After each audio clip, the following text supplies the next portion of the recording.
Welcome to icon news. నేను మీ పవన్ కృష్ణమూర్తి. పాపం పొన్నవోలు సుధాకర్ రెడ్డి నిన్న ప్రెస్ మీట్ పెట్టేసి జగన్మోహన్ రెడ్డి మీద హత్యాయత్నం కేసు నమోదవడం మీద పాపం ఆపసోపాలు పడుతూ ఏదో వాదన, అంటే యాక్చువల్లీ కోర్టుకి వెళ్ళి వాదించాలి అన్నది మర్చిపోయి ప్రెస్ మీట్ పెట్టి వైఎస్ఆర్సీపీ ఆఫీస్ లో వాదనలు మొదలు పెట్టేశాడు. చెప్తాడు, మాకు టెక్నికల్ గా సాయంత్రం 5 గంటలకు మేము అరెస్ట్ చేసి 24 గంటలు ఇది 56 or 57 సిఆర్పిసి ప్రకారం కోర్టులో ప్రొడ్యూస్ చేయాలి, వైద్య పరీక్షలు అవన్నీ చేయాలి. ఆ తర్వాత సో ఈ రోజు అంటే మే 14 సాయంత్రం 5 గంటలకు అరెస్ట్ చేశాము, ఎఫ్ఐఆర్ నమోదు చేసి తర్వాత మే 15వ తేదీన ఆయన్ని ప్రొడ్యూస్ చేశాము అని చెప్పి. అంటే వినేవాడు వెర్రివేధవైతే చెప్పేవాడు పిచ్చి సన్నాస్ అని రాష్ట్ర ప్రజలందరూ వెర్రివేధవాల్లా కనిపిస్తున్నారు ఏంటి పొన్నవోలుకి? సిఐడి పోలీసులు ఎప్పుడు బయలుదేరారు కార్లు వేసుకొని, ఏ పోలీస్ స్టేషన్ ని అప్రోచ్ అయ్యారు? ఎందుకంటే నాకు ఈ సెక్షన్లు సిఆర్పిసి, ఐపీసీ, లేదంటే కోర్ట్ లాంగ్వేజ్ ఇవన్నీ నాకు అనవసరం. నాకే కాదు, ఏ సామాన్యుడికైనా ఇవన్నీ అనవసరం. రాజుగారిని ఎప్పుడు తీసుకెళ్లారు, ఎప్పుడు అరెస్ట్ చేశారు, ప్రతిదీ మీడియా కవరేజ్ ఉంది. సీసీటీవీ ఫుటేజ్లు అనేవి కూడా ఉన్నాయి. ఆయన గచ్చిబౌలి ఇంట్లో సీసీటీవీ ఫుటేజ్లు ఉన్నాయి. వీళ్ళు అసలు హైదరాబాద్ బార్డర్ లో, నేను మళ్ళీ చెప్తున్నా, మళ్ళీ గుర్తు చేస్తున్నా, దీని వెనకాల చాలా పెద్ద కుట్ర ఉంది. అంటే అధికారాన్ని కక్షపూరితమైనటువంటి రాజకీయాల కోసమే, వ్యక్తిగత స్వార్థం కోసమే వాడుకున్నారు అనేది ఇక్కడ స్పష్టం. సాధారణంగా ఒకళ్ళని అరెస్ట్ చేస్తే, అంటే పొన్నవోలుగా చెప్తున్నా ఇది, సాధారణంగా ఒకళ్ళని అరెస్ట్ చేస్తే వేరే రాష్ట్రంలో అయితే ఆ లోకల్ పోలీస్ స్టేషన్ కి ముందు వేరే వాళ్ళు ఎవరిని అరెస్ట్ చేస్తే అక్కడ రిపోర్ట్ చేయాలి, మేము ఇలా అరెస్ట్ చేస్తున్నాం, ట్రాన్సిట్ వారెంట్ అని అంటారు. కోర్టులో ట్రాన్సిట్ వారెంట్ తీసుకోవాలి, కోర్టులో ప్రొడ్యూస్ చేయాలి, ఇలా ఈ కేసులో ఫలానా స్టేట్ కి అక్కడికి తీసుకెళ్తున్నామండి అని చెప్పాలి. కోర్టు వారు పర్మిషన్ ఇచ్చి ముందు మీరు అక్కడ హెల్త్ చెకప్ చేయించండి అంటారు, అది చేయించాలి. రఘురామకృష్ణరాజు గారు ఎంపీ, ఆయన విషయంలో అంటే నాకు అర్థం కాదు, కోర్టులు కనీసం ప్రశ్నించలేదా? ఇది జడ్జిలకు ఎవరికి తెలియలేదా ఏంటి జరిగింది అనేది? సుప్రీంకోర్టు వాళ్ళు కూడా ఈ చిన్నపాటి ఫైండింగ్ ఎందుకు అర్థం చేసుకోలేకపోయారు? అంటే వీళ్ళు తీసుకెళ్లి పొద్దున్న 11 గంటలకు వచ్చేసారు, వచ్చి సెలబ్రేషన్ లో ఉంటే అక్కడ వాళ్ళ ఇంట్లో పట్టుకున్నారు, తీసుకుని వెళ్ళిపోయారు వై కేటగిరీ సెక్యూరిటీ. 11 నుంచి సాయంత్రం 5 వరకు ఈ వ్యాన్లు వేసుకుని ఎక్కడ తిప్పారు, ఎలా తిప్పారో మనకు తెలియదు. బట్ 5 గంటలకి మాత్రమే అరెస్ట్ చూపించారు. యాక్చువల్లీ అరెస్ట్ చేసి తీసుకెళ్లిన వెంటనే ముందు కోర్టులో ప్రొడ్యూస్ ఎందుకు చేయలేదు? 14వ తేదీ సాయంత్రమే. అంటే ఎవరిదన్నా కొంపలు కోల్చాలి అన్న దగ్గరికి వచ్చేసరికి అర్ధరాత్రులు కూడా జడ్జి గారి దగ్గరికి వెళ్ళి సంతకాలు పెట్టించుకొస్తారు కదా, తెల్లారుజామున కూల్చివేతలకు వెళ్ళడానికి వైసీపీ వాళ్ళు. మరి ఈ పాయింట్ ఎందుకు అక్కడ మెన్షన్ చేయలేకపోయారు?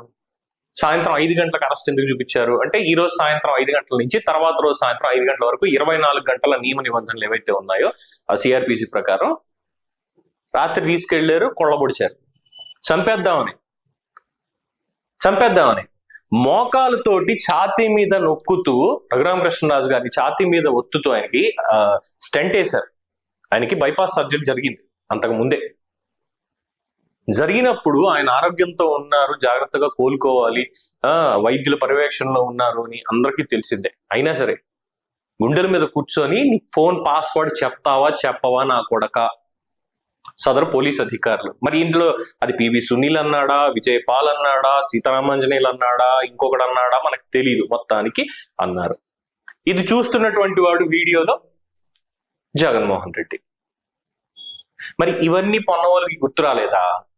అంటే మీ ఇష్టం, తీసుకెళ్లడం, కుమ్మేయడం, ఇంత అయిపోద్ది. రఘురామకృష్ణరాజు గారు గత ప్రభుత్వంలో సుప్రీంకోర్టులో కేసు నడుస్తోంది, పివి సునీల్ మీద కేసు నడుస్తోంది, కస్టోడియల్ టార్చర్, రాజద్రోహం కేసు మీద, దాని మీద కూడా ఆయన కేసు వేయడం అనేది జరిగింది. అక్కడ నడుస్తూనే ఉన్నాయి, ఎప్పటికప్పుడు ఇవన్నీ చెప్తూనే ఉన్నారు. ప్రతి ఒక్కళ్ళని ఇలాగే అరెస్ట్ చేసి వెళ్ళారుగా. అంటే ఇప్పుడు జగన్మోహన్ రెడ్డి మీద 307 హత్యాయత్నం కేసు పెట్టినందుకు, A3 ఆయన్ని చేర్చినందుకు ఏవో గగ్గోలు మొదలైంది, రేపు అరెస్ట్ చేసేస్తారు. ఎందుకంటే హత్యాయత్నం కేసు అనేది తక్కువ విషయం కాదు, ఖచ్చితంగా అరెస్ట్ జరుగుతుంది. 10 ఏళ్లకి పైన శిక్ష పడేటువంటి సెక్షన్ కదా హత్యాయత్నం అంటే. మరి సో అరెస్ట్ చేస్తారు, తీసుకెళ్తారు, దానికే గగ్గోలు. వెంటనే ప్రెస్ మీట్ పెట్టేసి డిపాజిట్, ఇంకోటి, అది ఇది బొంగు భోషణం, 10వ తారీఖు లీగల్ ఒపీనియన్ ఎలా ఇస్తాడు, 11వ తారీఖు కంప్లైంట్, ఏదో మాట్లాడతాడు.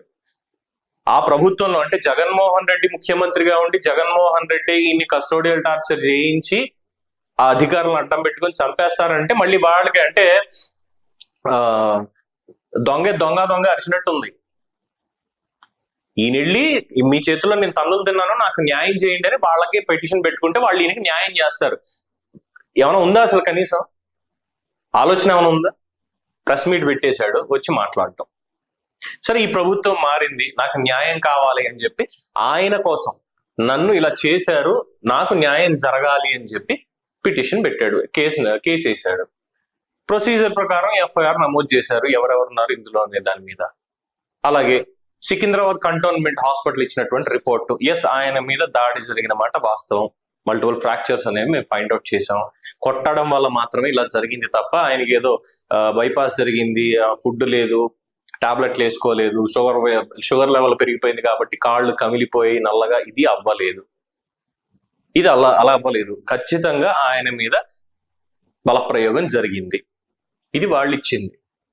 గుంటూరు GGH లో ప్రభావతి గారు డాక్టర్ సూపరింటెండెంట్, అసలు రఘురామకృష్ణరాజు ఒంటి మీద గాయాలే లేవు, ఆయన చాలా హెల్తీగా ఉన్నాడు, కేవలం షుగర్ లెవెల్స్ పెరగడం వల్ల మాత్రమే అరికాళ్ళు నల్లగా మారుతాయి, నేను పట్టుకున్న కుందేళ్ళకి కాళ్లే లేవు, అసలు రెక్కలతో ఎగురుతుంది అన్నట్టు ఉంది చెప్తుంటే.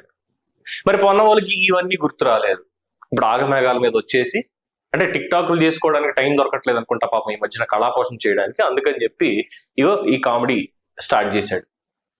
టెక్నికల్ అంశాలకు కూడా ప్రతిదానికి, అంటే వీళ్ళు చేసేవన్నీ కూడా ఇలాంటి నేరాలు ఉంటాయి, డిఫెండ్ చేసుకోవడానికి మాత్రం చట్టాన్ని న్యాయాన్ని అడ్డం పెట్టేసుకుంటారు, ఇష్టం వచ్చినట్టు ప్రజలను దోచేయడాలు లేదంటే దాడులు చేసేయడాలు ఇవన్నీ చేస్తుంటారు. అంతా వీళ్ళు చెప్పినట్టు జరగాలి, అది అసలు ఉన్నటువంటి పాయింట్.